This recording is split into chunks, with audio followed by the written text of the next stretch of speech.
Tratado de la vida espiritual. Por San Vicente Ferrer. En este tratado pondré solamente documentos saludables, sacados de las sentencias de los doctores. No aduciré testimonio alguno de la Sagrada Escritura o de algún doctor para probar lo que diga o para persuadirlo, ya porque intento la brevedad, ya porque dirijo mi palabra exclusivamente a quien desea cumplir con gran afecto lo que entiende debe cumplirse según Dios. Por eso tampoco pruebo lo que digo, pues intento instruir al humilde, no discutir con arrogantes ni servir a las controversias. Quien quiera, pues, que desee ser útil a las almas de sus prójimos y edificarlos con palabras, procure primero tener en sí mismo lo que ha de enseñar a los demás, pues de lo contrario aprovechará poco. Porque su palabra será ineficaz si antes los hombres no descubren en él lo que enseña, y aun cosas mayores. De la pobreza. Conviene primeramente que desprecie todo lo terreno y lo repute como estiércol, sirviéndose de ello estrictamente para la necesidad. Esta necesidad ha de reducirla a pocas cosas, aun sufriendo alguna incomodidad por amor de la pobreza, como alguien dijo, sé que no es laudable ser pobre, sino en la pobreza amar la pobreza, y aguantar con gozo y alegría la escasez de la misma, por Cristo. Pero qué pena, muchos se glorían solo del nombre de la pobreza. ¿Pero en qué sentido? Con tal que nada les falte. Se llaman amigos de la señora pobreza, pero huyen, en cuanto pueden, de los amigos y compañeros de la pobreza, esto es, del hambre, el frío, la sed, el desprecio y la abyección. No fue así nuestro Beatísimo Padre Domingo, ni tampoco aquel que siendo rico, se hizo pobre por nosotros, ni todos los apóstoles que, como sabes, nos enseñaron con la palabra y con el ejemplo. Nada pidas a otro a no ser por necesidad, ni condesciendas con quien quiera darte algo, aunque sea con muchos ruegos, incluso con el pretexto de que lo repartas a los pobres. Porque créeme en esto el donante y todos los que lo sepan se edificarán mucho, y por ello los podrás inducir más fácilmente al menosprecio del mundo e inclinarlos al socorro de otros pobres. Entiendo por necesidad para ti un alimento frugal y un vestido vil, así como el calzado, según la necesidad del momento presente. No llamo necesidad la carencia de libros, bajo cuyo velo frecuentemente se cubre una gran avaricia. En la orden se encuentran bastantes libros comunes y acomodados. Y quien quiera conocer claramente el efecto de lo antedicho, procure antes que nada cumplirlo con corazón humilde, de lo contrario, si quisiera contradecir con hinchado corazón, quedará fuera. Porque a los humildes Cristo, Maestro de humildad, les manifiesta la verdad, que permanece oculta a los soberbios. Del silencio. Echado pues el fundamento estable de la pobreza por el arquitecto Cristo, que estando en la cumbre del monte dijo, bienaventurados los pobres de espíritu, etc., prepárese virilmente a refrenar la lengua, para que la lengua, que debe hablar cosas útiles, se abstenga por completo de cosas ociosas e inútiles. Y para mejor restringirla, apenas hable si no es interrogado. Digo interrogado sobre cosa necesaria y útil. Pues una pregunta inútil debe contestarse con el silencio. Sin embargo, si alguien le dice palabras jocosas o de broma, para parecer molesto a los demás, podrá mostrar una cierta hilaridad y benignidad en el rostro, pero en ningún caso hablar, aun cuando los circunstantes, cualesquiera que sean, parece que murmuran o que se entristecen por ello, o que profieren palabras detractoras, tachándolo de singular, de supersticioso o serio. Debe, más bien, orar por ellos más atentamente, para que Dios quite de sus corazones toda turbación. No obstante, podrá hablar alguna vez, si se presenta una necesidad o por caridad hacia el prójimo, o urgido por la obediencia. Pero entonces hágalo muy premeditadamente y con pocas palabras, con voz humilde y baja.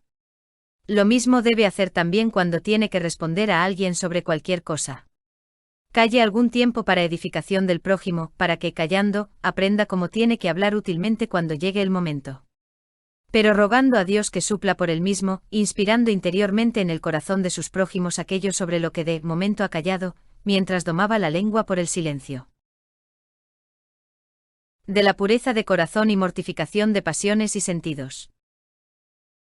Extirpadas, pues, por la pobreza voluntaria y el silencio, muchas preocupaciones que sofocan las semillas de las virtudes, sembradas con mucha frecuencia en el campo del corazón por inspiración divina, y que impiden su desarrollo, te queda por trabajar algo más en el cuidado de aquellas virtudes que te llevarán a una pureza de corazón por la cual los ojos interiores, según la palabra del Salvador, se abren a la contemplación divina, por la que tendrás descanso y paz para que aquel que tiene su morada en la paz, se digne habitar también en ti. No entiendas que hablo ahora de aquella pureza que limpia al hombre solo de la inmundicia de pensamientos lascivos, sino que hablo, más bien, de aquella limpieza y pureza de corazón que aleja del hombre, en la medida de lo posible en esta vida, todos los pensamientos inútiles, de forma que al hombre no le guste pensar otra cosa sino de Dios o para Dios. Mortificación de la propia voluntad. Para alcanzar esta pureza celestial, por así decirlo, es más divina, pues quien se llega a Dios se hace un mismo espíritu con Él, son necesarias estas cosas. Antes que nada, trabaja con todas tus fuerzas en negarte a ti mismo, según el precepto del Salvador. Y esto entiéndelo así, que mortifiques y conculques en todo tu voluntad y la contradigas en todo, abrazando con benignidad la voluntad de los demás, siempre que sea lícita y honesta. Por norma general, en cualquier cosa temporal por la que se sirve a las necesidades corporales, no sigas nunca tu propia voluntad, cuando vieras que es contraria a la de otro, aunque parezca desorbitada según el juicio de la razón. Debes, pues, sufrir con gusto cualquier incomodidad para conservar la tranquilidad interior, que se altera por semejantes contradicciones, cuando el hombre, por aferrarse a su juicio y queriendo cumplir su voluntad, disputa con los demás con palabras o pensamientos. Y no solo en las cosas temporales, sino también en las espirituales u ordenadas a lo espiritual, cumple más bien la voluntad de otro que la tuya mientras sea buena, aunque la tuya parezca más perfecta, porque altercando con los demás tendrás mayor detrimento en la disminución de la humildad, de la tranquilidad y de la paz, ante el provecho que puede provenirte en cualquier ejercicio de la virtud, si sigues tu voluntad en contradicción con la del otro. Pero esto has de entenderlo acerca de aquellos que te son familiares y compañeros en los espirituales ejercicios y que desean la perfección de la virtud, mas no de aquellos que llaman bien al mal y mal al bien y que procuran juzgar y escudriñar las palabras y obra de los demás, antes que corregir sus defectos. No digo, pues, que debes aceptar el juicio de esos en cosas espirituales. Pero en las temporales debes cumplir y poner en práctica siempre la voluntad de los demás, sean los que fueren, antes que la tuya. Ahora bien, si en aquello que según Dios deseas hacer, ya sea para tu provecho, ya para el honor de Dios o utilidad del prójimo, ves resistencia en algunos, o que lo impiden totalmente, sean superiores, iguales o inferiores, no te entretengas en discusiones, sino retírate dentro de ti y recogido en tu Dios, dile: Señor, padezco violencia, responde por mí. No te entristezcas por ello, porque nada pueden que no sea finalmente para tu bien y más conveniente para los demás. Te digo más, que aunque no lo veas al presente, verás al fin que aquello que pensabas que era algo con lo que te ponían impedimento, ha sido para ti una ayuda para alcanzar tu propósito. Aunque podría aducirse ejemplos recogidos del huerto de la Sagrada Escritura, como el de José y muchos otros, no quiero proceder contra lo que prometí. Por tanto, cree al experto que es así. También, si en lo que deseas hacer según Dios te ves impedido por permisión divina, sea por enfermedad o por cualquier otra contingencia, no te entristezcas por ello en absoluto, sino sopórtalo todo con ecuanimidad de espíritu, encomendándote por entero a aquel que sabe mejor que tú lo que te conviene y que te eleva continuamente hacia sí, con tal que te entregues a él sin reservas, aunque tal vez tú no lo veas. A esto pues sea encaminado todo tu esfuerzo, a ser dueño de ti mediante la paz y tranquilidad del corazón, y que ningún suceso te aflija, a no ser solo el pecado propio o ajeno, o aquello que induce al pecado. Por tanto, no te contriste cualquier acontecimiento fortuito, ni te irrite el estímulo de indignación contra el defecto de otro, sino ten afecto de misericordia y compasión para con todos, pensando siempre que tú obrarías peor si Cristo Jesús no te conservara con sola su gracia. Mortificación del amor propio. Prepárate además para sufrir por el nombre de Cristo todos los oprobios, todas las cosas ásperas y adversidades. Todo deseo o pensamiento que te sugiera cualquier apetito de grandeza, bajo cualquier pretexto, mortifícalo en su mismo principio y nacimiento, como a cabeza del dragón infernal, con el cauterio que es el báculo de la cruz, trayendo a tu memoria la humildad y la durísima pasión de Cristo, el cual, huyendo de quienes le querían hacer rey, abrazó voluntariamente la cruz, menospreciando toda ignominia. Huye con horror de toda humana alabanza, como de un mortífero veneno, y gózate en tu desprecio, considérate de veras y de corazón como quien merece ser despreciado por todos. Contempla continuamente tus defectos y pecados, agravándolos cuanto puedas. Los defectos de los demás échalos a la espalda, como si no los vieras, y si los ves, procura disminuirlos y excusarlos compadeciéndote y ayudando a quienes los tienen, en lo que puedas. Aparta los ojos de tu mente y los de tu cuerpo de la conducta de los demás, a fin de que puedas verte a ti mismo a la luz del rostro de Dios. Examínate continuamente a ti mismo y júzgate siempre sin disimulo. En todas tus obras, en todas tus palabras, en todos tus pensamientos, en toda lectura, repréndete a ti mismo y busca encontrar siempre en ti materia de compunción, pensando que el bien que haces no está perfectamente hecho, ni con el fervor que debería hacerse, más bien, manchado con muchas negligencias, de manera que con razón todas tus obras buenas deben ser comparadas con un paño inmundo. Repréndete, pues, continuamente a ti mismo. Y no permitas pasar por alto en ti sin severa corrección, no solo las negligencias en palabras y obras, sino también en los mismos pensamientos, y no digo solo los malos sino también los inútiles, reprendiéndote gravemente a toda hora en presencia de tu Dios, clamando por los pecados cometidos y considerándote delante de Dios más vil y miserable por tus pecados que cualquier otro pecador, por cualquier otro pecado, y digno de ser castigado y excluido de los gozos celestiales, si Dios obrara contigo según su justicia y no según su misericordia, habiéndote regalado con tantas gracias, sobre muchos otros, a las que tú has correspondido con ingratitud. Considera también diligentemente y medita con mucha frecuencia con vivo sentimiento de temor, que toda aptitud para el bien y toda gracia, así como toda solicitud para adquirir las virtudes, no lo tienes por ti mismo sino que te lo dio Cristo por su sola misericordia, y si quisiera, lo podría dar a cualquier renegado, dejándote a ti abandonado en el fango cenagoso y en el lago de la miseria. Piensa además y procura convencerte persuadiéndote en lo posible a ti mismo, que no hay ningún renegado, o cualquier pecador, que no hubiese servido mejor a su Dios que tú, y que no hubiese reconocido mejor los beneficios de Dios que tú, si hubiera recibido las gracias que tú has recibido por su sola gratuita bondad divina y no por tus propios méritos. Por lo cual puedes juzgarte a ti mismo sin engaño como el más vil y bajo de todos los hombres y temer con fundamento que por tu ingratitud, Cristo te eche fuera de su presencia. Sin embargo, no te digo que por esto has de pensar que estás fuera de la gracia de Dios, ni que estés en pecado mortal, aunque otros pecadores tengan innumerables pecados mortales. Lo cual está oculto para nosotros, no tanto porque el juicio humano es engañoso sino por la súbita contrición y la previa infusión de la gracia divina. Cuando humillándote a ti mismo te comparas con los demás pecadores, no conviene que desciendas en especial a sus pecados en detalle, sino solamente en general, comparando sus pecados con tu ingratitud. Por lo demás, si quieres considerar sus pecados en especial, puedes transformarlos por semejanza en los tuyos, increpándote en tu conciencia, aquel es homicida, y yo, miserable, cuántas veces he matado mi alma. Aquel es fornicario y adúltero, y yo todo el día estoy fornicando y adulterando, apartando mis ojos de mi Dios y entregándome a las sugestiones diabólicas. Y así en lo demás. Pero si notas que el diablo te quiere inducir por tales reprensiones a la desesperación, entonces deja tales reprensiones y ábrete a la esperanza, considerando la bondad y clemencia de tu Dios, que con tantos beneficios te ha prevenido, sin dudar de que quiere perfeccionar en ti su obra ya comenzada. De ordinario no hay que temer esta desesperación en el hombre espiritual, que ha experimentado cierto conocimiento de Dios. Por tanto, hay que cuidar y vigilar con todo interés esta increpación. Porque podría suceder, y sucede muchas veces en el principiante esta situación, especialmente en aquel al que Dios ha librado de muchos males en los que estaba envuelto. El alma purificada se une a Dios por la contemplación.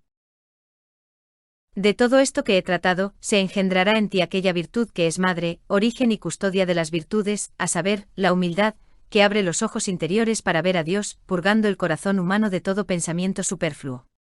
Pues mientras el hombre se adentra en su pequeñez, rebajándose a sí mismo, increpándose, detestándose, considerando su nada, menospreciándose intensísimamente y otras cosas semejantes, pensando que todo esto es verdad, mientras piensa y se ocupa en estas cosas como en propios negocios, todo otro pensamiento se desvanece como inútil. Así, a medida que rechaza de sí mismo todo lo que había oído, lo que había visto y obrado temporalmente, relegándolo al olvido, comienza a volver en sí mismo y se robustece de manera admirable, y comienza a acercarse a la justicia original y a la pureza celestial. Y así, mientras vuelve sobre sí mismo, se ensancha el ojo de la contemplación y monta en sí mismo la escalera por la cual sube a contemplar el espíritu angélico y el divino. Desde esta contemplación el ánimo se enciende con los bienes celestiales y percibe como de lejos y como nada todo lo temporal. Por aquí empieza a arder en el alma aquella perfecta caridad que, como fuego, consume toda la escoria de los vicios. Así la caridad ocupa toda el alma, porque ya no hay lugar por donde entre la vanidad. Y todo lo que piensa, lo que habla o lo que obra, todo proviene del dictado de la caridad. Entonces ya puedes predicar con seguridad y sin detrimento a los demás, sin peligro de vanagloria.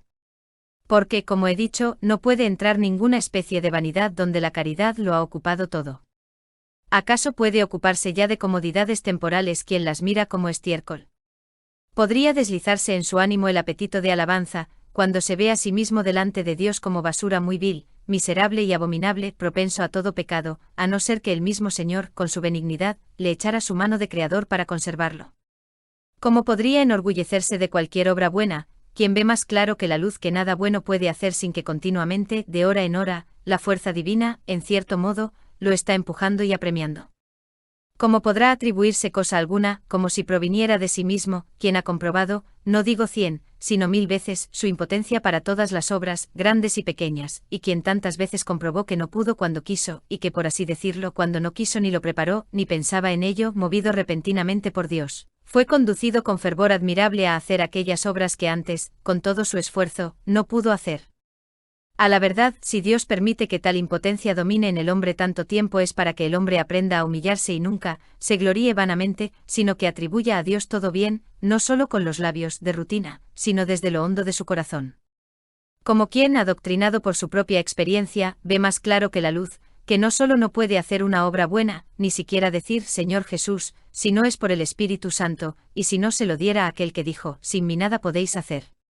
Para que, dando gracias desde las entrañas del alma, confiese a Dios, diciendo, Señor, has obrado en nosotros todas nuestras obras, proclame con el salmista, no a nosotros, Señor, no a nosotros, sino a tu nombre da la gloria. Por tanto, no habrá que temer para el tal la vanagloria, cuando la verdadera gloria de Dios y el celo de las almas ocupan totalmente el corazón. Síntesis. Hasta aquí he tratado sumariamente y he puesto como en un breve discurso sobre las Sagradas Escrituras, aquello que es necesario para el hombre en lo que atañe a la perfección de su vida, si quiere, sin peligro por su parte, ser útil procurando la salvación de las almas.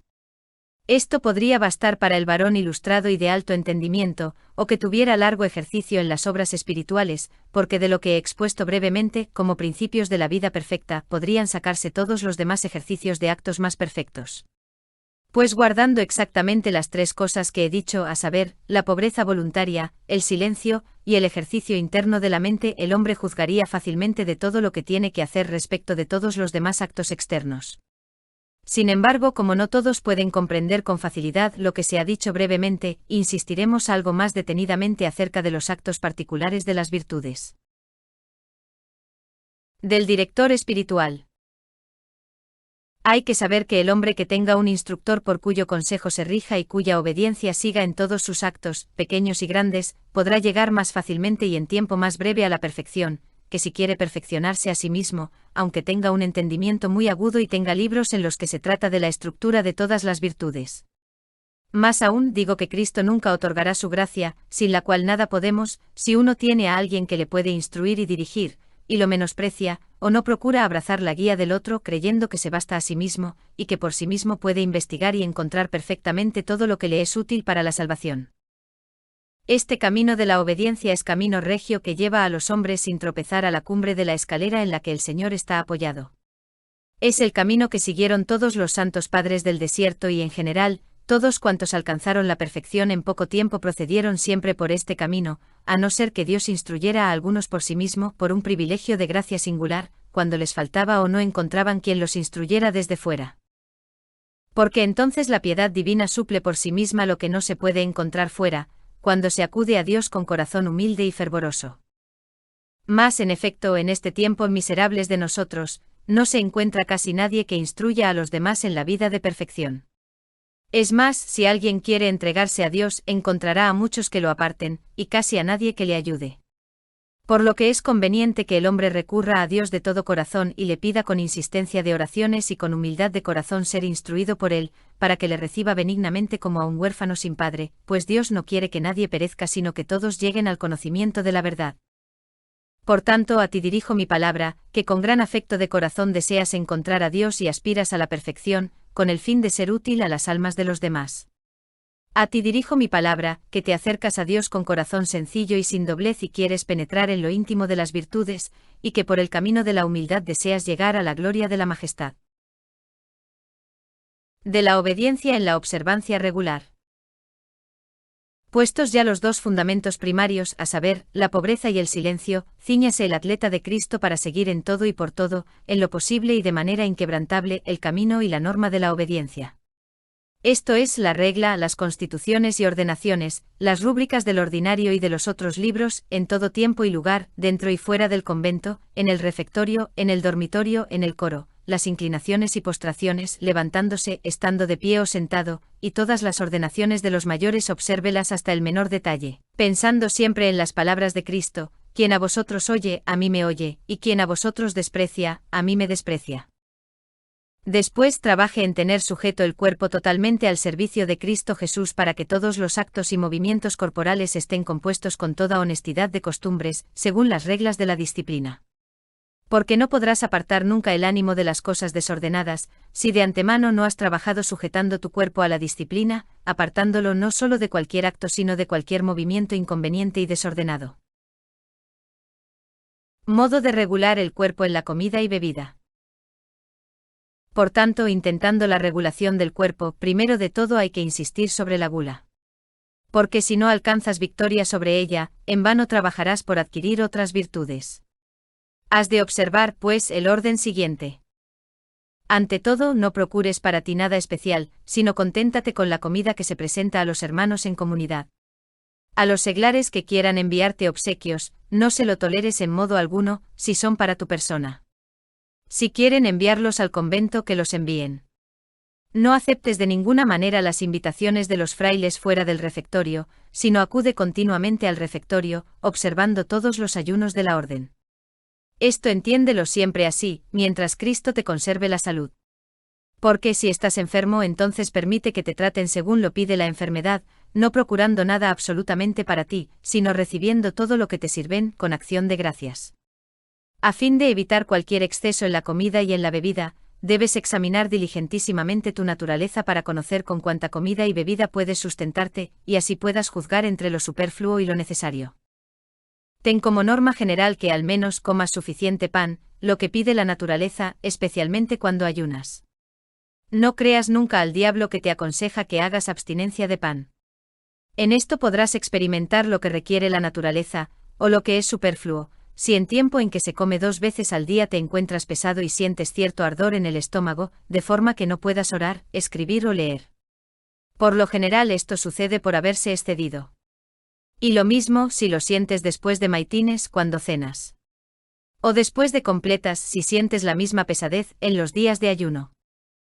Por tanto, come bastante pan, pero de tal suerte que después de la comida estés dispuesto para leer, escribir u orar. Pero si a esas horas no estás tan dispuesto como en otras, mientras no sientas la pesadez que te he dicho, no es señal de exceso. Piensa, pues, en lo que es necesario para tu naturaleza, según el método que he indicado, o según otro, según te enseñará el Altísimo, al que se lo debes pedir con sencillez. Observa con mucha diligencia esta norma continuamente y mira siempre que comes en la mesa, y si alguna vez te excedieses en algo por negligencia, no lo dejes pasar sin digna penitencia. De la bebida. En cuanto a la bebida, no sé ponerte otra regla sino que poco a poco te refrenes bebiendo menos de día en día, pero de forma que no padezcas sed excesiva de día o de noche. Especialmente cuando comes potaje puedes fácilmente pasar con menos bebida, aunque siempre la que sea necesaria para la digestión de la comida. No bebas nunca fuera de la hora de la comida, a no ser por la noche en los días en que ayunas, y entonces muy templadamente, o por la fatiga del camino, o por cualquier otro cansancio. Bebe el vino tan aguado que le quite la fuerza, y si fuera un vino fuerte, añádele la mitad de agua, o más, y así, más o menos, según lo que Dios te inspire. De la compostura interior y exterior en la mesa. Tocada la campana, lavadas las manos con toda gravedad, sentado en el claustro entrarás en el refectorio cuando suene la señal. No te reserves en bendecir al Señor con todas tus fuerzas, con modestia en la voz y en el cuerpo. Guardando el orden que toca, te colocarás en la mesa, pensando dentro de ti con corazón temeroso que debes comer los pecados del pueblo. Prepara también tu corazón para la inteligencia de la lectura que se hace en la mesa, y si no hay lectura, para alguna meditación espiritual, a fin de que no estés totalmente sumido en el comer, sino que, teniendo el cuerpo su refección, en ninguna manera quede defraudado el espíritu. Puesto a la mesa, adapta con decencia los vestidos, doblando la capa sobre las rodillas. Establece contigo el pacto de no mirar en modo alguno a los que están comiendo, sino mirar solo lo que tienes delante. Al principio, cuando te sientes, no alargues enseguida las manos para cortar el pan, sino recógete un poco dentro de ti mismo, hasta que digas al menos un Padre Nuestro y Ave María, por el alma de un difunto del purgatorio que más lo necesita. Ten como norma general hacer con cierta modestia todo acto o movimiento del cuerpo.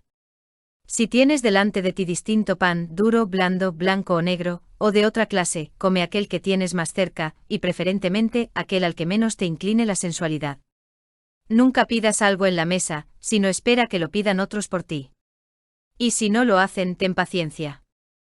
No tengas los codos sobre la mesa, sino solamente las manos. No tengas las piernas abiertas, ni pongas un pie sobre otro. No recibas doble plato ni otras cosas, sino lo que ordinariamente tienen todos los demás. Cualquier manjar que te envíe cualquiera, aunque sea el prior, no lo comas, sino que si puedes buenamente escóndelo entre los residuos o en el plato. Advierte aquí que es costumbre grata a Dios dejar siempre en el plato algo de potaje para Cristo pobre. Y también algunos fragmentos de pan, no las cortezas. Las cortezas cómelas tú, y el buen pan partido déjalo para Cristo. No te preocupes demasiado si por ello algunos murmuran, mientras el prelado no te mande lo contrario. Generalmente de todo lo que comas deja alguna partecilla para Cristo pobre, y de los bocados mejores, no de los peores, porque hay quienes dan a Cristo lo peor, como se acostumbra a dar a los puercos. Si con un plato puedes comer bastante pan, añade en el segundo algo de pan y déjalo para Cristo. Si el Señor te inspira, puedes hacer algunas admirables abstinencias, agradables a Dios e ignoradas por los hombres. Si la comida está insípida por falta de sal, o por cualquier otro motivo, no le añadas sal ni otro condimento, pensando en Cristo, que quiso gustar la hiel y el vinagre, sino resiste a la sensualidad. Igualmente puedes dejar con disimulo cualesquiera otras salsas, que para nada sirven sino para excitar la gula. Siempre que al final de la comida te sirvan algún bocado agradable, déjalo por Dios. Como el queso, frutas o algo parecido, o licor o vino añejo, u otras cosas, que no son necesarias para el sustento del cuerpo humano. Es más, frecuentemente son nocivas mientras se piensa que aprovecha lo que deleita. Si dejares estas cosas por Cristo, no dudo que el mismo Cristo te preparará una dulce comida de consuelo espiritual, incluso en el otro manjar corporal con el que te contentaste por Cristo. Y para que mejor y más fácilmente puedas abstenerte de lo que quisieres, cuando vayas a la mesa considera en tu corazón que por tus pecados debes ayunar a pan y agua. De donde tu comida sea solo pan, y los platos que te sirven no los añadas como comida, sino que sean para poder tragar mejor el pan. Piensa que si tienes esto bien grabado en el corazón, te parecerá un gran banquete tener algo más para comer. Procura no hacer muchas sopas en el plato, que sea suficiente poder mojar el pan. Y cuando no tengas potaje, come un pan, o medio, o poco más, según lo que has de comer, y así satisfarás la naturaleza, aunque no tuvieres otras cosas. Sobre otras muchas particularidades, que no podría detallarte, te instruirá Cristo si recurres a Él y pones en Él toda la esperanza. Porque, ¿quién podrá enumerar los caminos innumerables que te mostrará el Señor? Estate también atento para no ser de los últimos que acaban de comer. Es más, termina pronto guardando la debida compostura, para que puedas atender más a la lectura. Y cuando te levantes de la mesa, da gracias al Altísimo con todo el corazón, el cual te dio sus bienes y que te dio la fuerza suficiente para que no prevaleciera en ti la sensualidad. Sin refrenar tu voz, según puedas, da gracias al dador de todos los bienes. Oh carísimo. Piensa cuán innumerables son los pobres que tendrían como máxima delicia haber tenido solamente el pan que te ha dado el Señor, con la otra comida. Debes pensarlo así, pues es la verdad, que es Cristo quien te lo ha dado. Es más, que Él mismo te ha servido en la mesa. Mira pues con cuánta compostura, con cuánta reverencia, madurez y temor debes estar en la mesa, en donde ves presente a tu Dios que en propia persona te sirve. Oh cuán dichoso serás, si se te concede desde lo alto contemplar esto con los ojos del alma. Verías también una gran multitud de santos que discurren con Cristo por el refectorio. Modo de perseverar en la sobriedad y en la abstinencia. Para que puedas perseverar constantemente en este estilo de sobriedad y abstinencia, vive siempre con temor y reconoce que todo viene de Dios, pidiéndole a Él la perseverancia. Y si no quieres caer, no juzgues a nadie ni te dejes llevar contra nadie con espíritu de indignación. Si ves que otros no guardan el orden debido en la comida, compadécelos de corazón y ora insistentemente por ellos, excusándolos, cuanto puedas en tu corazón, que ni tú ni ellos nada podemos sino porque Cristo tiende su mano y nos da, no por nuestros méritos, sino por el beneplácito de su voluntad. Si piensas así, estarás seguro. Porque ¿cuál es la causa de que muchos comienzan en un determinado tiempo a practicar muchas cosas en la abstinencia y en otras cosas, y no perseveran por la fatiga del cuerpo o la tibieza del espíritu? Ciertamente no es otra que el orgullo y la presunción, porque mientras presumen de sí mismos, se indignan contra los demás, juzgándolos en su corazón. Por eso el Señor les retiró su don y entonces o bien se enfrían en el espíritu o por el vicio de la indiscreción, hacen más de lo que conviene. Y así caen en enfermedad y al fin, mientras atienden al restablecimiento corporal, exceden también los límites y se tornan más golosos que aquellos a los que antes juzgaban, como yo mismo he sabido de algunos. Porque generalmente ocurre que cuando uno juzga a otro en algo, Dios, al fin, permite que caiga en el mismo defecto, o en otro mayor. Por tanto, sirve a Dios con temor, y si alguna vez sientes complacencia al recordar algunos beneficios que te da el Altísimo, toma el látigo del reproche y de la propia reprensión, no sea que el Señor se irrite contigo y perezcas en el camino de la justicia. Si obras así, permanecerás firme.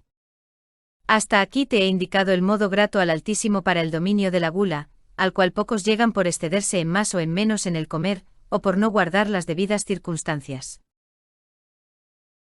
Orden del sueño y en las vigilias, en el estudio y la oración.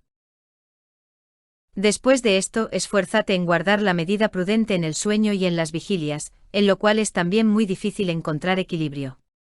En donde hay que notar que hay dos cosas en las que amenaza especial peligro para el cuerpo y consiguientemente, para el alma, si excedes los límites de la discreción, a saber, en la excesiva abstinencia y en la vigilia desordenada. En el ejercicio de otras virtudes no hay tanto peligro en el exceso.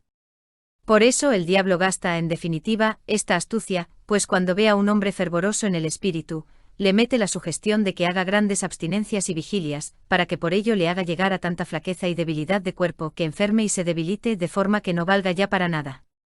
Es más, como dije arriba, que después tiene que comer y dormir más que los otros. Entonces en adelante jamás se atreverá a practicar el ejercicio de las vigilias y abstinencias, reconociendo que por esas prácticas enfermó, mientras el diablo le sugiere y le dice, no hagas tal cosa. ¿No sabes que por esto enfermaste? Y la verdad es que no enfermó por las vigilias y abstinencias, sino por no haber guardado la norma de la discreción. De aquí se ve que el hombre sencillo no entiende los sofismas diabólicos, mediante los que por un lado o por otro trata de engañar. Y así, so color de bien, le dice, tú cometiste tantos pecados, ¿cuándo podrás satisfacer por ellos? O si no cometió grandes pecados, le dice, oh cuántas cosas padecieron los mártires y los eremitas.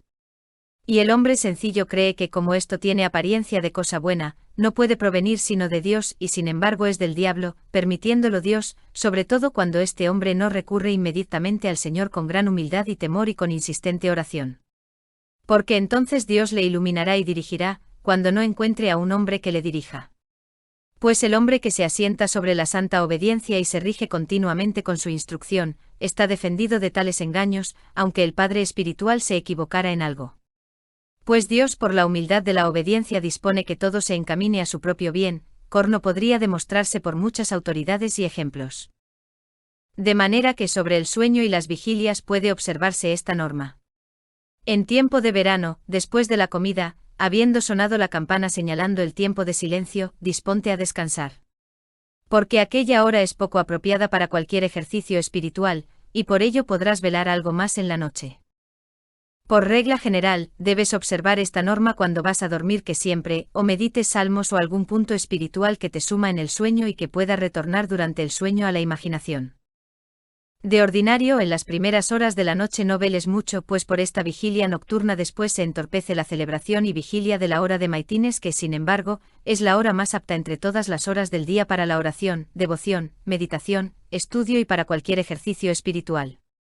Además, velar a primera hora de la noche impide la atención y devoción en el oficio de maitines, pues quien vela demasiado a esta hora, por lo general después está somnoliento, pesado y sin devoción. Es más, a veces se ve obligado a dejar de asistir al oficio de maitines. Por tanto, elige unas breves oraciones o alguna pequeña lectura o meditación, con las que te entretengas antes de dormir por la noche. Entre otras meditaciones, si a ello te lleva tu devoción, puedes dirigir tu mente a lo que aconteció en la pasión del Señor en aquella hora. Y lo mismo puedes hacer en las demás horas, según el método de San Bernardo, o según el Señor te inspire. Sin embargo, la devoción no es uniforme para todos, sino en uno más fuerte que en otro. A algunos, en su sencillez, les basta morar en los agujeros de la piedra. Del estudio. Nadie, por más agudo entendimiento que tenga, debe omitir aquello que le pueda mover a devoción. Es más, todo lo que lee o estudia debe proyectarlo en Cristo, dialogando con Él y pidiéndole la inteligencia. Muchas veces, mientras está estudiando, debe apartar durante un cierto tiempo los ojos del libro y, cerrándolos, esconderse en las llagas de Cristo, y de nuevo volver al libro. Y también frecuentemente debe levantarse de la mesa y en la celda, dobladas las rodillas, dirigir a Dios alguna breve y encendida oración. O también salir de la celda y pasear por la iglesia, el claustro, o el capítulo, dejándose llevar por el impulso del Espíritu. Y a veces con oración expresa o callada, implorar el divino auxilio con gemidos y suspiros desde el corazón ferviente, presentando al Altísimo sus buenos propósitos y deseos, reclamando para ello el auxilio de los santos. Este ejercicio a veces se hace sin salmos y sin ninguna otra oración vocal, aunque a veces ha nacido de ellos, o de algún versículo de un salmo o de un pasaje de la Sagrada Escritura, o de la vida de algún santo, o también por inspiración íntima de Dios, hallado por el propio deseo o pensamiento. Pasado este fervor de espíritu que ordinariamente dura poco, puedes traer a la memoria lo que antes estudiabas en la celda, y entonces se te dará una más clara inteligencia. Hecho lo cual, vuelve otra vez al estudio o a la lección, y de nuevo a la oración, y así has de ir alternando. Pues en esta alternancia hallarás mayor devoción en la oración y una inteligencia más clara en el estudio. Este fervor en la devoción, después del estudio de la lección, aunque indiferentemente llegue en cualquier hora, según se digna otorgarlo como le place, aquel que suavemente dispone todas las cosas, sin embargo, regularmente suele venir más fuerte después de los maitines. Por tanto, a primeras horas de la noche vela poco para que, después de maitines, puedas ocupar todo el tiempo en el estudio y en la oración. La celda, los maitines y demás horas. Por lo tanto, durante la noche, cuando oigas el reloj o cualquier otra señal, sacudida al instante toda pereza, salta de la cama, como si allí hubiera fuego encendido. Y dobladas las rodillas, haz con fervor alguna oración, al menos una Ave María, u otra por la que se inflame tu espíritu. Debes tener en cuenta que para que fácilmente y sin molestia, más bien con cierta alegría te levantes, importa mucho que duermas vestido sobre un colchón duro. Esto debe observar generalmente el siervo de Dios, huir de toda molicie y regalo. Pero de tal manera que no excedas los límites de la discreción. Ten por tanto un colchón de paja, y cuanto más apretado y duro, más agradable te ha de ser. Sobre el jergón es suficiente tener una manta o cobertor. Para protegerte del frío, una o dos mantas, según el tiempo, o según reclame tu necesidad. Para la cabeza ten un saco lleno de paja y evita la molicie de la almohada, así como los otros regalos acostumbrados, como son los sudarios para la cara y cuello o cintura, a no ser, tal vez por la noche en tiempo de verano, por el sudor. Pues la naturaleza no necesita de tales cosas, sino que son malas costumbres que se han introducido. Has de dormir vestido como vas durante el día, quitándote los zapatos y aflojando el cinturón. Sin embargo, en verano, en tiempo de gran calor, puedes quitarte la capa y dormir solo con el escapulario. Si duermes así no será molesto levantarte, sino que te levantarás pronto y con alegría. Mientras se reza el oficio de la Bienaventurada Virgen, estando a la puerta de tu celda, no apoyado sino firme sobre tus pies, reza el oficio con toda atención, con voz clara y con alegría, comportándote como si la vieras delante de ti con tus ojos corporales. Acabado el oficio de la Virgen y atendidas las necesidades del cuerpo, irás a la iglesia, o al claustro, según donde encuentres mayor devoción. En donde has de notar que el siervo de Dios, yendo o viniendo de la celda, o en cualquier otro lugar, no debe andar ocioso en el corazón, sino que debe rumiar salmos o algo espiritual. Sin embargo, puede entrar en el coro antes del comienzo del oficio y premeditar algo espiritual para poder cantar después con los demás más atenta y devotamente. Dada la señal para los maitines y hechas las venias o las inclinaciones, cuando salmodies estate de pie sin apoyarte, sino que de corazón y de cuerpo has de estar virilmente delante de tu Dios, cantando sus alabanzas con toda alegría, pensando que sin duda, los santos ángeles están presentes, delante de los cuales, mientras cantas para Dios, debes reverenciarlos continuamente como a quienes ven el rostro de Dios en el cielo, el cual todavía tú no puedes ver, a no ser como en un espejo y de manera oscura.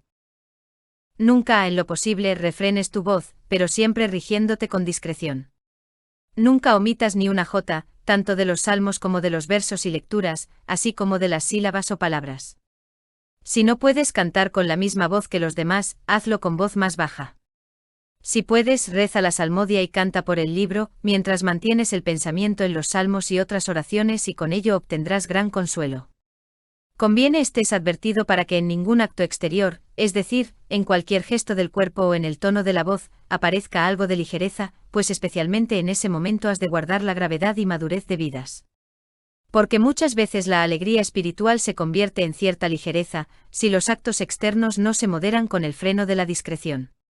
Pon todo tu empeño en cantar con el corazón y con la mente. Es laborioso para el hombre, principalmente para el principiante, no fortalecido todavía en Dios, preservarse de las distracciones durante la salmodia. En el coro has de tener siempre tu lugar y, de ordinario, ocupa siempre el mismo sitio, a no ser que llegue otro al cual debes cederlo. Si prevés algún defecto en el coro, procura suplirlo por ti o por otro. En esto has de notar que a Dios le agradaría que prepararas las rúbricas el día anterior, así como todo lo que hay que decir en el coro, y estuvieras preparado para suplir los defectos o negligencias de los demás. Pero ten cuidado porque mientras en el coro hay alguna discusión sobre lo que hay que rezar, no abras tu boca, aunque estés seguro de lo que hay que decir. Hay muchos que discuten por una cosa pequeña, en lo que sería menos malo errar que discutir. Ahora bien, si con una palabra pudieras corregir el error, entonces debes hacerlo, especialmente si eres de los mayores allí presentes.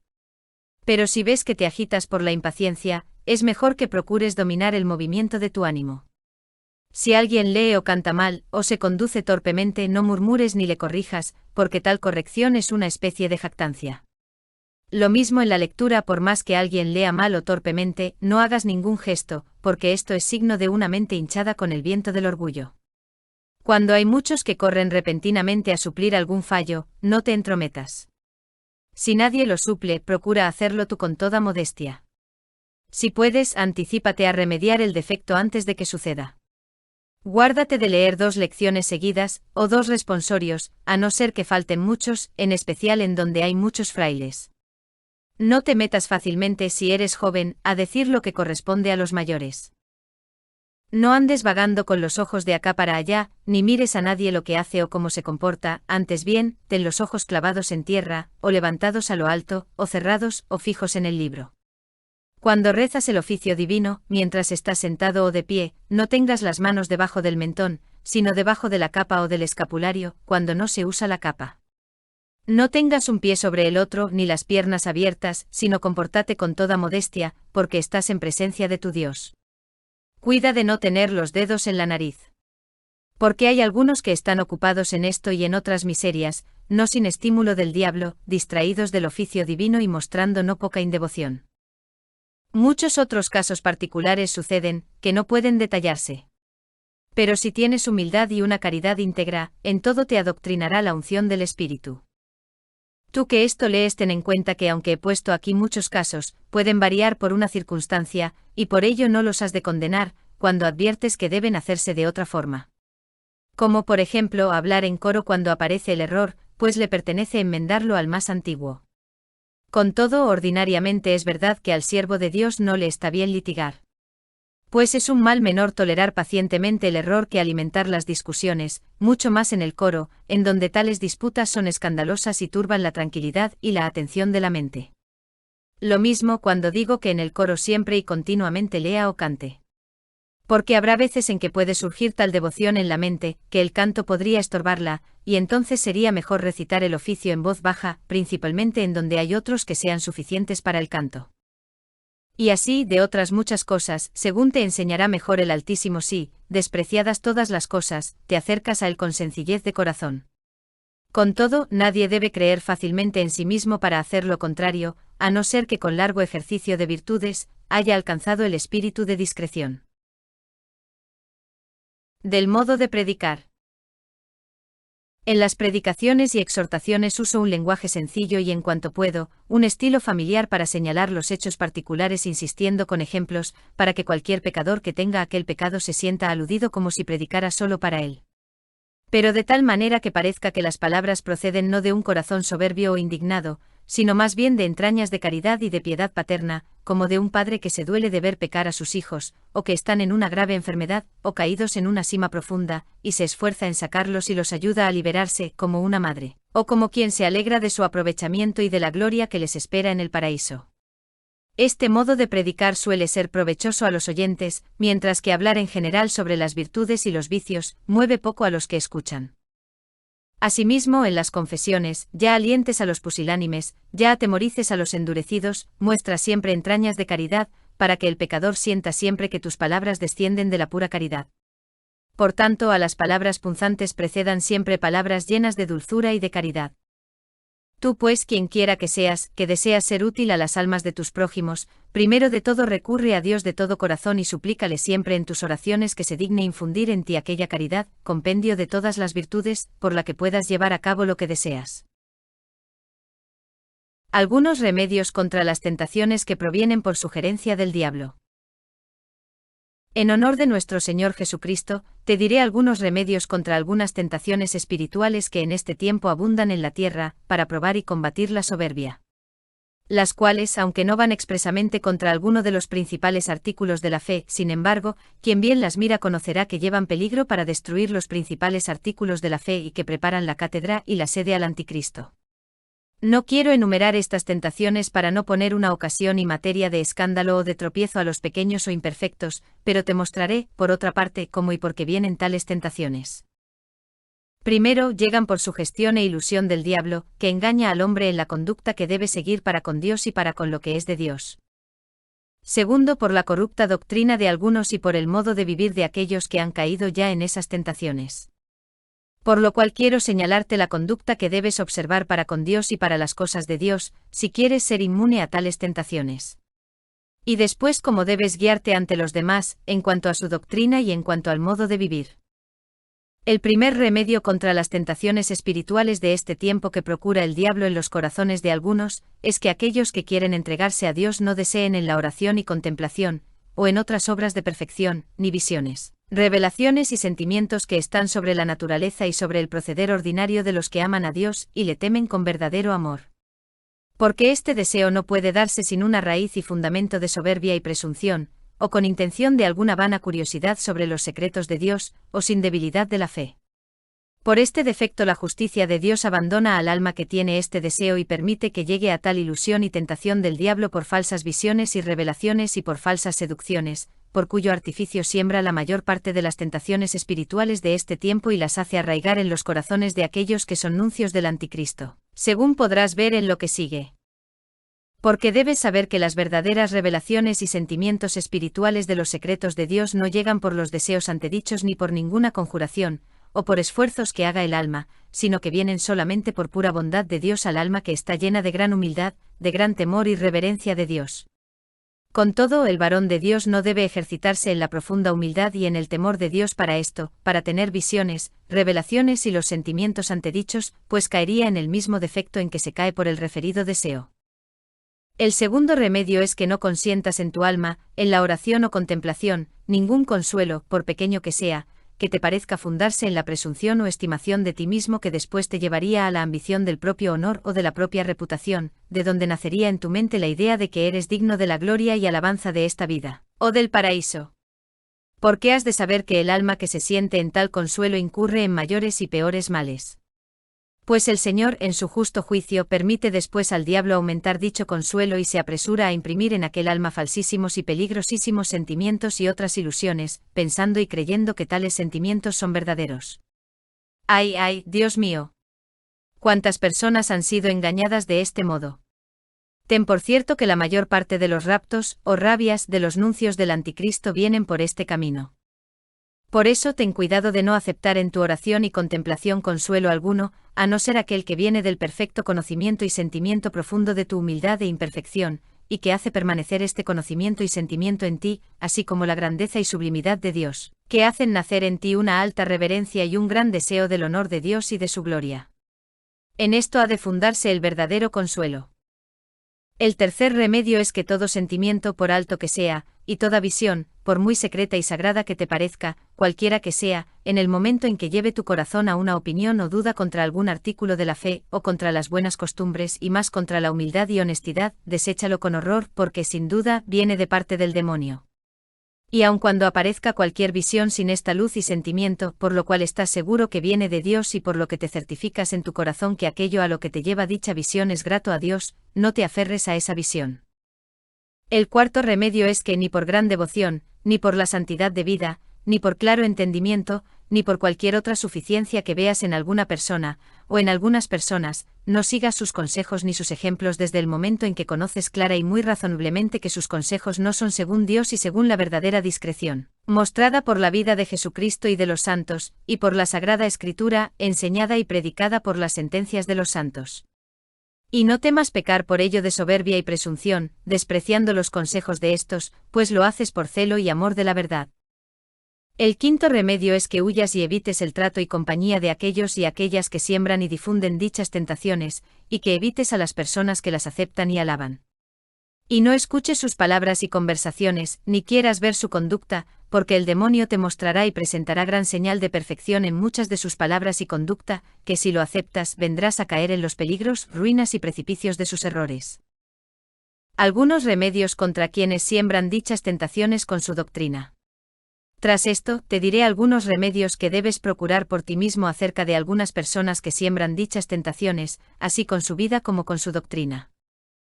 Lo primero que has de atender para con semejantes personas es no tener gran estima de sus visiones y sentimientos, ni de sus raptos. Es más, si te dicen algo contra la fe o contra la Sagrada Escritura, o contra las buenas costumbres, aborrece sus visiones y sentimientos como locos desvaríos, y sus raptos como rabias. Pero si dicen lo que es conforme a la fe o a la Sagrada Escritura, o lo que es conforme a lo que dicen los santos, o según las buenas costumbres, no los desprecies, porque quizá despreciaras lo que es de Dios. Sin embargo, no confíes totalmente porque muchas veces, y más en las tentaciones espirituales, la falsedad se reviste o se esconde bajo la apariencia de la verdad, y la malicia bajo la apariencia de bien, para que el diablo pueda sembrar mejor y muchas veces la sospecha mortífera. Por eso creo agrada más a Dios que dejes correr las visiones, sentimientos y raptos que, según lo dicho, tienen apariencia de verdad y de bondad, en lo que puedan valer, a no ser que se trate de algunas personas que por razón de santidad y discreción y de probada humildad, conste que no pueden ser engañadas por las ilusiones y astucias del demonio. Y aunque sea piadoso aceptar las visiones y sentimientos de tales personas, sin embargo, es más seguro no creer en ellos por razón de las mismas, sino porque son conformes con la fe católica, o con la Sagrada Escritura, buenas costumbres y con los dichos y doctrina de los santos. El segundo remedio es que si por revelación o sentimiento, o por otro camino, tu corazón es movido a realizar alguna obra notable que no solías hacer, sobre la que no tienes certeza de que agradará a Dios, es más, dudas razonablemente, difiere el ponerla en ejecución, hasta que hayas considerado bien todas las circunstancias, especialmente las del fin, y sepas que agrada a Dios. Sin embargo, no juzgues por tu criterio, sino, si es posible, por algún testimonio de la Sagrada Escritura, o por algún ejemplo imitable de los santos padres. Y digo ejemplo imitable porque, según San Gregario, algunos santos hicieron ciertas obras que no debemos imitar, por más que en ellos fueran buenas, sino admirarlas y reverenciarlas. Si por ti mismo no puedes llegar a esclarecer si lo tuyo agrada a Dios, pide consejo a personas probadas en virtud y ciencia, que pueden aconsejarte sobre la verdad. El tercer remedio es que si te hallas libre de tales tentaciones, de manera que nunca las hayas tenido, o si las has tenido, has quedado libre de ellas, eleva a Dios tu corazón y tu entendimiento reconociendo humildemente la gracia que Dios te ha hecho, dándole gracias de corazón muchas veces, es más, sin cesar. Y procura que eso que tienes por pura gracia y bondad de Dios no lo atribuyas a tu virtud, sabiduría, mérito o a tus costumbres, ni tampoco al acaso o fortuna, porque, según dicen los santos, esta es la causa por la que Dios retira el beneficio de su gracia y lo quita al hombre, permitiendo que caiga en tentaciones e ilusiones diabólicas. El cuarto remedio es que cuando pases en tu corazón una tentación espiritual que te deja en la duda, no emprendas por tu propia voluntad algo notable que antes era desacostumbrado para ti, sino que, refrenando tu corazón y tu voluntad, espera humildemente con temor y reverencia de Dios, hasta que Él clarifique tu corazón. Porque ten por cierto que si estando en esa duda, empiezas por tu voluntad algo notable, desacostumbrado para ti, no podrás llegar a buen fin. Me refiero solo a comenzar cosas graves y desacostumbradas, sobre las que recae la duda ante dicha. El quinto remedio es que por causa de dichas tentaciones, si las tienes, no dejes ninguna obra buena de las que hacías cuando no estabas envuelto en las mismas, especialmente no debes dejar de orar, ni de confesar, ni de comulgar, ni de ayunar, ni las obras de piedad y de humildad, aunque en todo ello no encuentres consuelo. El sexto remedio es que si tienes esas tentaciones, levanta tu corazón y tu entendimiento a Dios, pidiéndole humildemente lo que es más honorable para Él y más saludable para tu alma en la tentación, sometiendo tu voluntad a la voluntad divina. De tal manera que si a Él le place que tú permanezcas en semejantes tentaciones, que te agrade también a ti, con tal de no ofenderle. Razones por las que se mueve el corazón a mayor perfección. Porque me agrada mucho que hayas empezado lo bueno para el honor de Dios, y porque deseo no solo que perseveres sino que continuamente asciendas a mayores obras de virtud, o al menos que las desees vehementemente, te escribo algunas razones por las que podrás excitar y mover tu corazón a las mayores perfecciones de toda virtud, que ni comenzaste ni puedes guardar por tus propias fuerzas. La primera razón es que si consideras cuán digno es Dios de ser amado y honrado, por su bondad y sabiduría y por sus otras perfecciones, que se hallan en él sin número y sin término, verás que lo que te parece mucho y grande para su honor y su bondad, es mínimo y casi nada respecto de lo que deberías ser tú en comparación con su dignidad. Pongo primero esta razón, porque en todas nuestras obras lo más principal que hemos de procurar es el honor, la reverencia y el amor de Dios, porque en sí mismo es digno de ser amado por toda criatura. La segunda razón es que si piensas cuántos menosprecios, vituperios, necesidades, dolores y la pasión acerbísima que sufrió el Hijo de Dios por tu amor, para que le ames y honres, comprenderás que es poco lo que has hecho para amarle y honrarle, según lo que debías haber hecho. Esta razón es más perfecta y elevada que las que siguen. Por eso la pongo en segundo lugar. La tercera razón es que si piensas en la inocencia y perfección que deberías tener, según el mandamiento divino, por el que tendrías que estar libre de todo vicio y de toda culpa y en la plenitud de toda virtud, y a tenor del cual debes amar a Dios con todo tu corazón, con toda tu alma y con todas tus fuerzas, verás claramente tu debilidad y la distancia a que te encuentras respecto de la inocencia y perfección sobre dichas. La cuarta razón es que si consideras la multitud y la liberalidad de los beneficios divinos y de las gracias corporales y espirituales que a ti y a otros, o los que solo a ti en particular se te han concedido, sentirás que lo que haces o puedes hacer por Dios es nada para compensar dichas gracias y beneficios divinos, especialmente si consideras la liberalidad y bondad divinas. La quinta razón es que si miras la altura y nobleza del premio y de la gloria prometida y preparada para aquellos que hacen las obras de virtud en honor de Dios, pues se les dará una gloria tanto mayor cuanto más virtuosas y mayores sean las obras, conocerás con certeza que tu mérito es nada en comparación de tanta gloria, y desearás hacer obras más virtuosas que las que antes hiciste. La sexta es que si te fijas en la hermosura y esplendor, o generosidad que tienen en sí las virtudes, así como la dignidad que recibe el alma por las mismas, y si miras, por otra parte, la vileza y torpeza que tienen en sí los vicios y pecados, y la vileza que por los mismos recibe el alma, te esforzarás, si eres sabio, por adquirir más virtudes y huir más y más de los vicios y pecados. La séptima razón es que si contemplas la sublimidad y perfección de la vida de los santos padres y sus muchas y perfectas virtudes, conocerás la imperfección y debilidad de tu vida y de tus obras.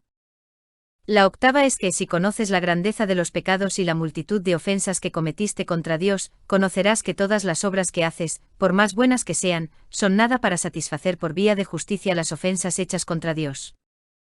La novena es que si examinas en conjunto lo peligrosas que son las tentaciones de la carne, del mundo y del diablo, trabajarás por alcanzar una mayor firmeza y altura en toda virtud, más que nunca lo hicieras, para poder perseverar con mayor seguridad contra estas tentaciones.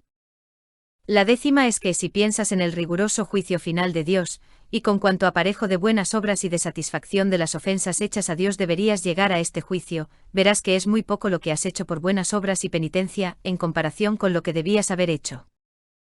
La undécima razón es que si pensares en la brevedad de tu vida y en la proximidad de tu muerte dudosa, después de la cual no tendrás espacio para hacer obras meritorias ni penitencia, conocerás que con mayor afecto y esfuerzo deberías hacer más obras buenas y más penitencia que la que haces.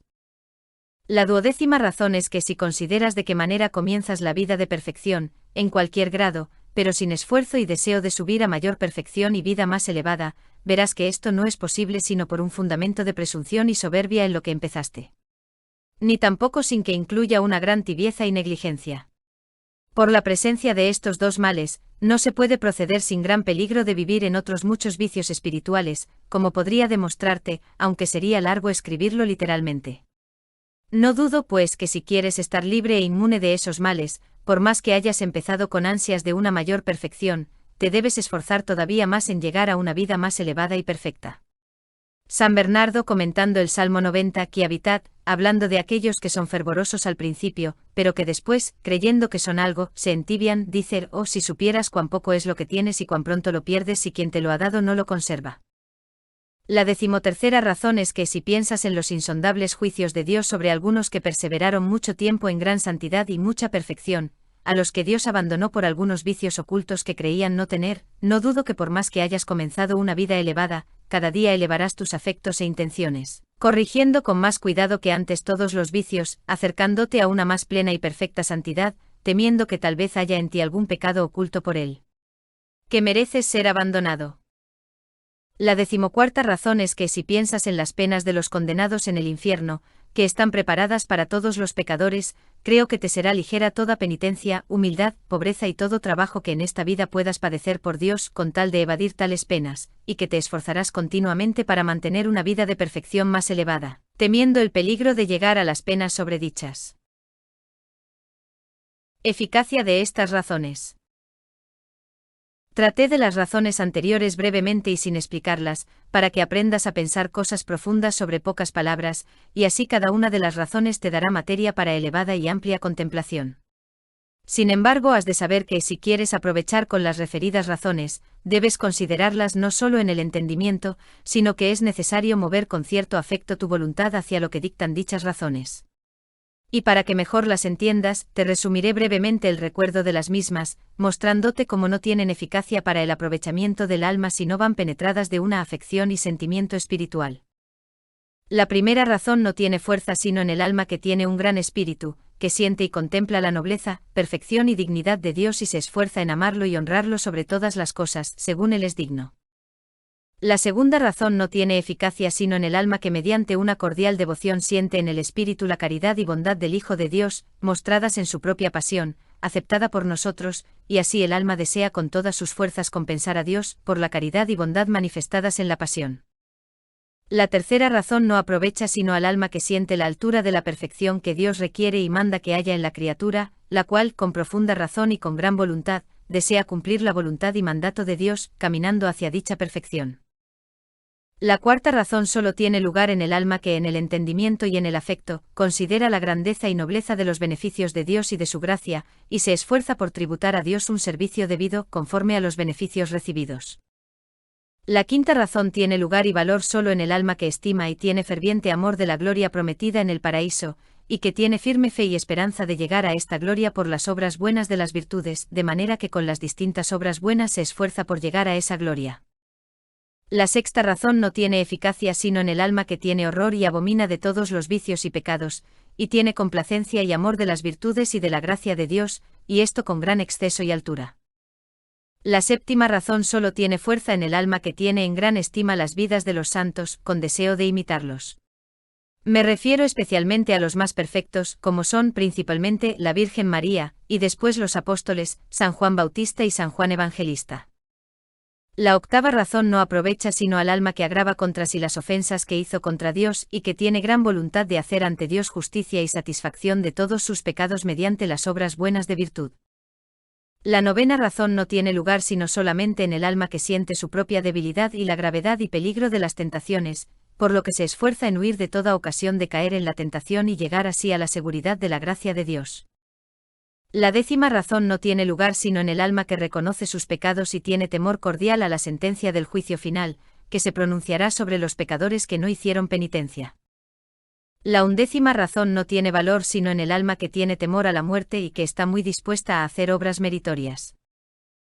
La duodécima razón aprovecha solo al alma que siente y entiende que empezando la vida de perfección sin esfuerzo y deseo de llegar a lo más alto, no puede mantenerse sin que se mezclen en ello los señalados vicios y sin peligro de grandes males. Por tanto, ha de querer huir de dichos vicios y peligros. La 13ª razón no tiene eficacia sino en el alma que cuida por encima de todo su salvación y que teme quedar separada de la gracia de Dios. La 14ª razón tiene fuerza solo en el alma que teme las penas de los condenados, sintiendo que es digna de llegar a ellas por las ofensas cometidas contra Dios, y quiere y se esfuerza por evitar dichas penas por la satisfacción de la penitencia. Advierte que el fin y conclusión de cualquiera de las razones deberá fijarse en dos cosas. Primera, en el sentimiento de la propia imperfección y de la propia nada. Segunda, en el deseo y esfuerzo por llegar a una vida más perfecta. Pero de tal suerte que el sentimiento de la propia imperfección y de nuestra nada no exista sin el deseo y esfuerzo de mayor perfección y de una vida más elevada, y viceversa. Consejos para evadir los lazos del diablo. Quien quiere escapar de los lazos y tentaciones finales del anticristo o del demonio, debe abrigar dos sentimientos en sí mismo. Primero, que sienta de sí mismo como de un cuerpo muerto, lleno de gusanos y maloliente, como un cadáver al que no se dignan ver ni mirar, es más, se tapan las narices por el pésimo hedor y olor, y apartan el rostro para no ver tal y tanta abominación. Es lo que nos conviene hacer a ti y a mí, carísimo, pero más a mí, porque toda mi vida es hedionda, todo yo soy hediondo, todo mi cuerpo, toda mi alma, todo lo que está dentro de mí está lleno de corrupción y podredumbre de los pecados y maldades fetidísimos y abominabilísimos que tengo, y lo que es peor, cada día siento que este hedor se renueva más reciente y más angustioso. El alma fiel debe sentir bien tal hedor de sí misma, con gran vergüenza delante de Dios, como delante de aquel que ve y sabe todas las cosas, como si estuviera delante de su riguroso juicio, doliéndose totalmente de la ofensa hecha a Dios y de la pérdida de la gracia en el alma, la que tenía por ser redimida por la preciosísima sangre de Cristo y lavada por el agua del bautismo. Y así como siente y cree para sí y para Dios que es hediondo, así también siente y crea lo mismo delante de los ángeles y almas santas, y delante de todos los hombres que viven en el mundo. Para todos ellos es abominable y repugnante, todos ellos no solo no quieren ver ni escuchar sus obras y palabras, sino que se tapan las narices y vuelven el rostro para no verlo y lo echan de en medio como un fétido cadáver y así está desterrado de ellos, separado y arrojado como un leproso y más, hasta que vuelva en sí. Si alguien hiciera justicia de sí mismo y sintiera de su cuerpo lo que es justo, y debe creer que es así, deberían sacarle los ojos, romperle las narices, cortarle las manos, las orejas y la boca y todos los otros sentidos corporales y miembros, pues con todos ellos ofendió a Dios Creador. Asimismo, desee ser despreciado y ultrajado y sufrir con paciencia todos los vituperios, vergüenzas, difamaciones, blasfemias y adversidades con gran gozo y alegría. En segundo lugar, conviene que desconfíe totalmente de sí mismo, de todos sus bienes y de toda su vida, y que te conviertas totalmente y te reclines en los brazos de Jesucristo, paupérrimo, vilísimo, improperado, despreciado y muerto por ti, hasta que tú estés muerto en todos tus sentimientos humanos y que Jesucristo crucificado viva en tu corazón y en tu alma, y todo transformado y transfigurado sientas en ti cordialmente, de manera que nunca veas ni sientas ni oigas, sino al mismo clavado en la cruz, muerto y suspendido por ti, a ejemplo de la Virgen María, muerto al mundo y viviendo por la fe. Y toda tu alma viva en esta fe hasta la resurrección, en la que el Señor te infundirá un gozo espiritual y el don del Espíritu Santo en ti y en aquellas personas en las que ha de renovarse el estado de los apóstoles y de la Iglesia Santa de Dios. Ejercítate en santas oraciones o meditaciones sagradas y afectos, para obtener los dones de las virtudes y la gracia de Dios. 7 afectos para con Dios, para uno mismo y para con el prójimo.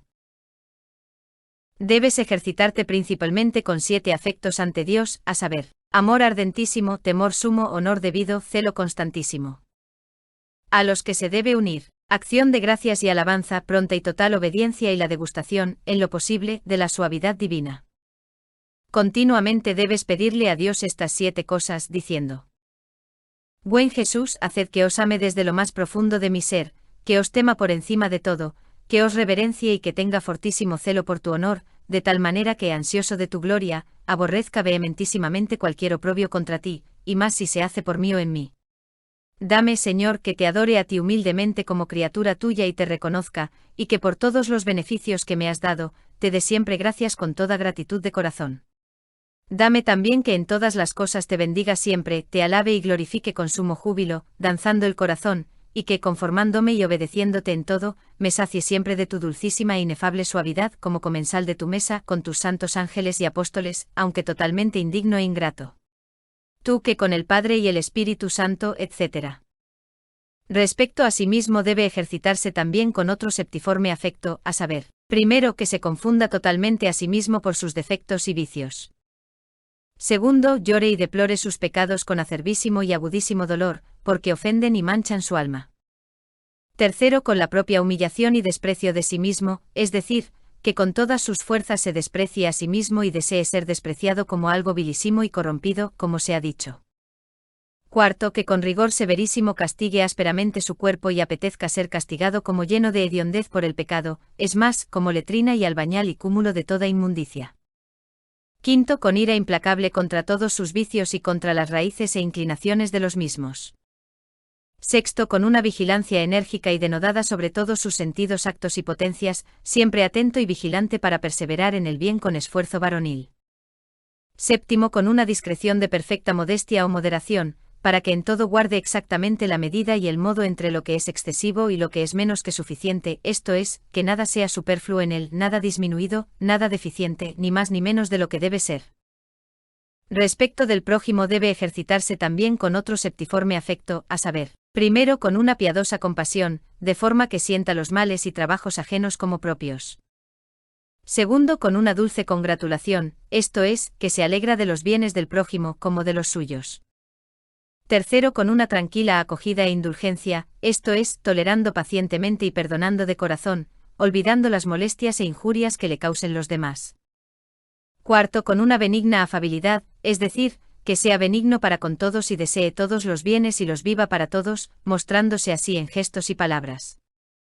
Quinto, con reverencia humilde, de manera que prefiera a todos antes que a sí mismo, a todos reverencie y a todos se sujete de corazón, como a sus señores. Sexto, con unánime concordia, esto es, que en cuanto dependa de sí, y en cuanto pueda ser según Dios, sienta lo mismo con todos, de forma que se sienta en todos y que todos estén en él, y el buen querer de todos lo considere como suyo, y viceversa. Séptimo, mediante una cristiforme oblación de sí mismo por todos, esto es, que a imitación de Jesucristo esté preparado solícitamente a entregar su vida por la salvación de todos y orar día y noche y trabajar para que todos sean inviscerados en Cristo y Cristo en ellos. Sin embargo, no crea por esto que no ha de precaver y huir de todos los vicios de los hombres, pues ha de saber que si la compañía de los malos o imperfectos amenazara algún peligro de apartarse o que le impidiera la perfección, o el fervor de las mencionadas virtudes, debe alejarse de ellos como de serpientes o dragones. No hay carbón tan encendido que no se enfríe y apague con el agua. Por el contrario, apenas hay carbón tan frío que en el montón de carbones encendidos no se encienda. De otra suerte, en donde no hay peligro semejante, deben, con la mayor sencillez, no ver los defectos de los demás, o si los ves, juzgarlos con compasión y soportarlos como tuyos.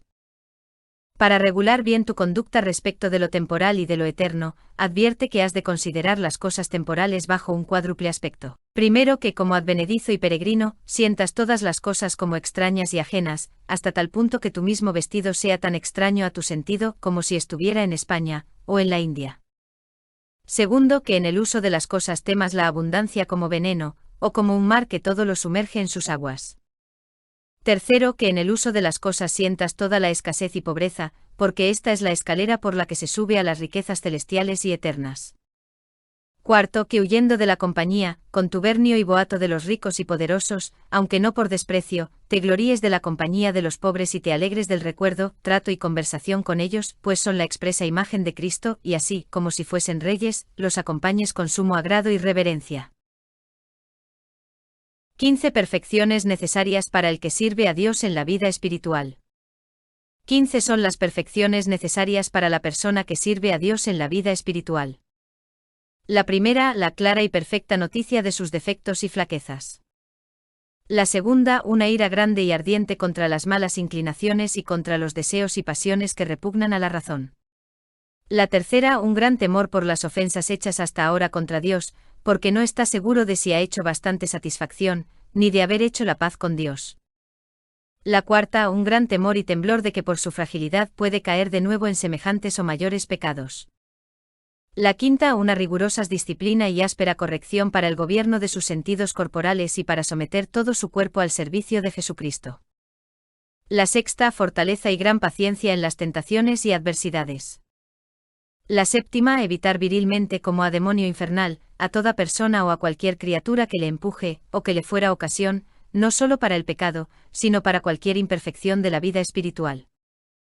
La octava, llevar en sí la cruz de Cristo, que tiene 4 brazos. Primero, la mortificación de los vicios. Segundo, la renuncia a los bienes temporales. Tercero, la renuncia a los afectos carnales de los parientes. Cuarto, el desprecio de sí mismo, la abominación y aniquilamiento de sí mismo.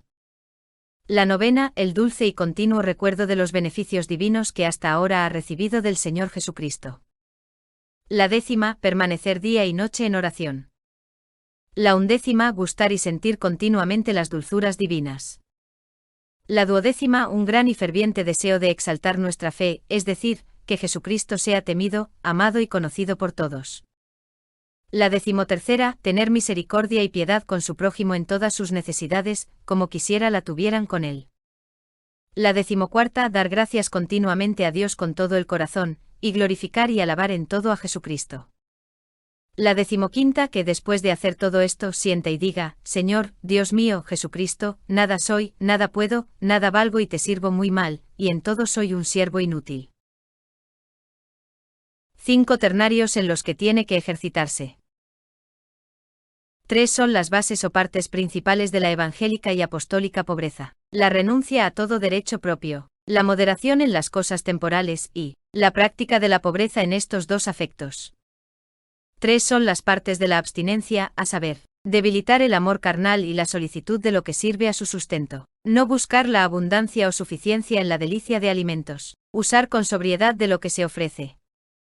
3 cosas en particular debemos huir y temer: la distracción externa de los negocios, la promoción y exaltación interior, y la desordenada e inmoderada afección de las cosas temporales y de las amistades carnales, o para consigo mismo, o para los amigos, o hacia su orden.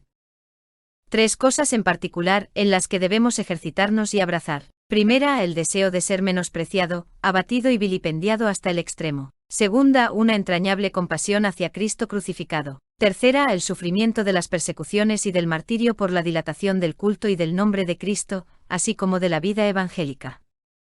Estas 3 cosas se deberían pedir con abundante oración después de las horas del día, con gemidos y ardentísimos suspiros. 3 cosas que en particular debemos meditar asiduamente. Primera, Cristo crucificado, encarnado, etc. Segunda, el estado de los apóstoles y de los frailes antepasados de nuestra orden, con el deseo de conformarse a ellos. Tercera, el estado futuro de los varones evangélicos. Esto debes meditarlo día y noche, a saber, el estado de los paupérrimos y sencillísimos, mansos, humildes y desechados, unidos entre sí con caridad ardentísima, que nada piensan ni hablan ni gustan sino solo a Jesucristo, y este crucificado. Que no se preocupan de este mundo, olvidados de sí mismos, contemplando la soberana gloria de Dios y de los bienaventurados, suspirando medularmente por ella y esperando y deseando siempre la muerte por amor de ella, diciendo como San Pablo: deseo morir y estar con Cristo. Llenos desde lo alto y maravillosamente invadidos de los inestimables tesoros de las riquezas celestiales sobre los ríos dulces y melifluos de las suavidades y alegrías divinas. Por consiguiente, debes imaginarlos como cantando con júbilo un cantar angélico, tañendo en las cítaras de su corazón. Esta imaginación te llevará, más de lo que se puede pensar, a desear con impaciencia la venida de aquellos tiempos. Te llevará también a una especie de luz admirable en la cual, disipadas todas las nubes de la duda y de ignorancia, verás limpísimamente y discernirás con todo detalle todos los defectos de estos tiempos y el místico orden de las órdenes eclesiásticas que han aparecido y aparecerán desde el principio, desde Jesucristo, hasta el fin del mundo y hasta la gloria del sumo Dios y de Cristo Jesús. Lleva siempre a Jesucristo en tu corazón para que Él te lleve a esa gloria. Amén. Dios les bendiga.